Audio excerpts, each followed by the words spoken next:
Hello friends, ഇന്നത്തെ നമ്മുടെ video ഒരു കുക്കിംഗ് റെസിപ്പിയാണ്. അപ്പോൾ നമ്മുടെ റെസിപ്പി ചിക്കൻ കറിയാണ്. ഞാൻ വെക്കുന്ന രീതിയിലുള്ളൊരു ചിക്കൻ കറിയാണ്. അപ്പോൾ നമുക്ക് റെസിപ്പിയിലേക്ക് പോകാം. അതിനായിട്ട് 1 കിലോ ചിക്കനാണ് എടുത്തിട്ടുള്ളത്. ചിക്കൻ നന്നായി കഴുകി വൃത്തിയാക്കിയ ശേഷം ഇതിലേക്ക് നമ്മൾ കുറച്ച് മസാലകൾ ചേർത്ത് ഇതിനെ ഒന്ന് പുരട്ടി കുറച്ച് നേരത്തെ ഒന്ന് മാറ്റി റെസ്റ്റ് ചെയ്യാൻ വേണ്ടിയിട്ട് വെക്കുവാണ്.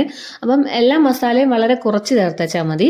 അതിനായിട്ട് ഒരു കുറച്ച് മാത്രം മുളക് പൊടി, മഞ്ഞൾപ്പൊടി, ഉപ്പ്, ഗരം മസാല, അതുപോലെ തന്നെ കുരുമുളക് പൊടി, ഇത്രയുമാണ് നമ്മൾ മസാല ഐറ്റം ഇതിൽ ചേർത്തേക്കുന്നത്. അപ്പോൾ ഇനിയും നമ്മൾ ഇതിലേക്ക് മസാലകൾ നന്നായിട്ട് ചേർക്കുന്നതാണ്. അതുകൊണ്ട് ഇത് ജസ്റ്റ് ഒന്ന് ഇതിലൊന്ന് പിടിക്കാൻ വേണ്ടിയിട്ട് മാത്രം നമ്മൾ ചേർത്തന്നേ ഉള്ളൂ. അപ്പം ഇത് നന്നായി പുരട്ടി ഒരു അരമണിക്കൂർ, കുറഞ്ഞതൊരു അരമണിക്കൂറോ അല്ലെങ്കിൽ 1 മണിക്കൂറൊക്കെ മാറ്റി വെക്കുകയാണെങ്കിൽ അത്രയും നല്ലത്. അത് ഫ്രിഡ്ജിലേക്ക് നമ്മളൊന്ന് മാറ്റി വെക്കുവാണ്.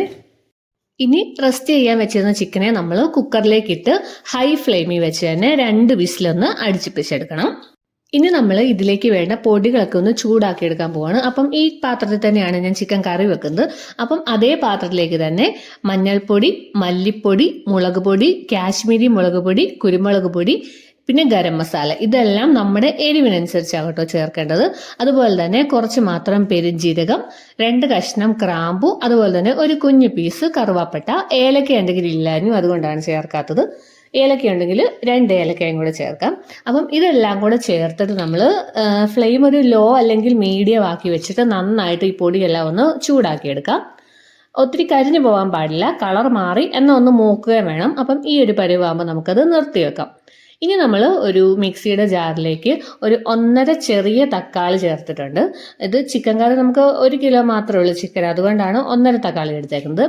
അപ്പം 1.5 തക്കാളിയും അതുപോലെ തന്നെ നമ്മളിപ്പോൾ ചൂടാക്കി വെച്ച പൊടികളും എല്ലാം കൂടി ഇതിലേക്ക് ചേർത്ത് കുറച്ച് വെള്ളവും കൂടി ചേർത്ത് നന്നായിട്ട് തന്നെ ഇതെല്ലാം കൂടി നമുക്കൊന്ന് അരച്ചെടുക്കാം. അതെല്ലാം നമ്മൾ നന്നായിട്ട് അരച്ചെടുത്തിട്ടുണ്ട്. ഇനി നമുക്ക് അതങ്ങോട്ട് മാറ്റി വെക്കാം. ഇനി നമ്മൾ അതേ പാൻ തന്നെ കഴുകി ഒന്ന് എടുത്തതിന് ശേഷം അതൊന്ന് ചൂടാകുമ്പോൾ അതിലേക്ക് കുറച്ച് വെളിച്ചെണ്ണ ചേർത്ത് കൊടുക്കാം. ഇനി ഇതിലേക്ക് നമ്മൾ കടുക് ഇപ്പോൾ പൊട്ടിക്കുന്നില്ല, ലാസ്റ്റാണ് പൊട്ടിക്കുന്നത്. ഇനി ഇതിലേക്ക് ഒരു 4 സവോള ചെറുതായി ചോപ്പ് ചെയ്തതും അതുപോലെ തന്നെ കുറച്ച് ഇഞ്ചി, അതുപോലെ തന്നെ വെളുത്തുള്ളി, ഇതെല്ലാം നന്നായിട്ടൊന്ന് ചതച്ച് വെച്ചേക്കുന്നതാണ്. അപ്പം നമ്മൾ സവാള എണ്ണ ചൂടാകുമ്പോൾ അതിലേക്കിട്ട് ആവശ്യത്തിനുള്ള ഉപ്പും കൂടെ ആദ്യമേ തന്നെ ചേർത്ത് നന്നായിട്ടൊന്ന് വഴറ്റിയെടുക്കുവാണ്.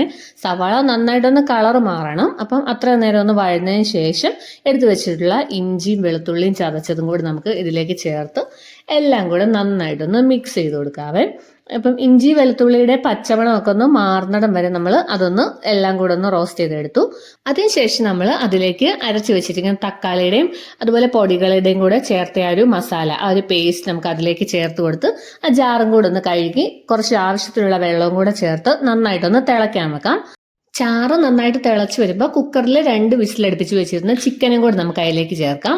ചിക്കനകത്ത് അത്യാവശ്യം വെള്ളം വന്നിട്ടുണ്ട്, അതുകൊണ്ട് തന്നെ നമ്മൾ കറിക്ക് നമുക്ക് പാകത്തിനനുസരിച്ചുള്ള വെള്ളം മാത്രമേ ചേർക്കാവുള്ളൂ. ഞങ്ങൾക്ക് ഇവിടെ നന്നായിട്ട് ചാറ് വേണം, അതുകൊണ്ടാണ് ഇത്രയും വെള്ളം ചേർത്തേക്കുന്നത്. ഇനി കറിയുടെ ഗ്രേവി ഒക്കെ കുറുകി ഒന്ന് പാകമായി വരുമ്പോഴത്തേക്കും നമ്മൾ സ്റ്റൗ ഓണാക്കി മറ്റൊരു ചീനച്ചട്ടി അടുപ്പിലേക്ക് വെച്ചിട്ടുണ്ട്.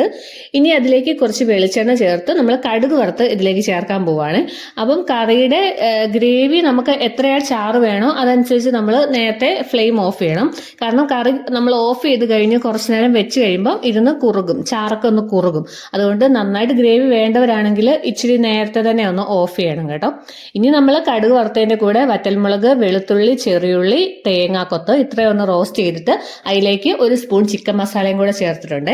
അതെല്ലാം കൂടെ നന്നായിട്ട് നമ്മൾ ഇതിലേക്ക് തിളച്ചുകൊണ്ടിരിക്കുന്ന ചിക്കൻ കറിയിലേക്ക് ചേർത്ത് കൊടുക്കുകയാണ്. ഇനി നമ്മൾ ഇളക്കാൻ നിൽക്കരുത്, നേരെ അത് അടച്ചു വെച്ചൊരു 10 മിനിറ്റ് റെസ്റ്റ് ചെയ്യാൻ വെക്കണം. അതിനുശേഷം നമ്മൾ തുറന്നു നോക്കി ഇതെല്ലാം ഒന്ന് മിക്സ് ചെയ്തെടുക്കാം. അപ്പോഴത്തേക്കും നമ്മുടെ സൂപ്പർ ടേസ്റ്റുള്ള ചിക്കൻ കറി റെഡി ആയിട്ടുണ്ട്. ഇത് അപ്പത്തിനും അതുപോലെ തന്നെ ചപ്പാത്തിക്കും ചോറിനും എല്ലാത്തിനും പറ്റും, നല്ല ഗ്രേവിയുള്ള കറി ആയതുകൊണ്ട് തന്നെ. അപ്പം നിങ്ങൾക്ക് വീഡിയോ ഇഷ്ടമായാൽ എല്ലാവരും ഇതുപോലെ തന്നെ ട്രൈ ചെയ്ത് നോക്കണം. അതുപോലെ തന്നെ നമ്മൾ ചാനൽ ഒന്ന് സപ്പോർട്ട് കൂടെ ചെയ്യണേ. അപ്പം ബൈ.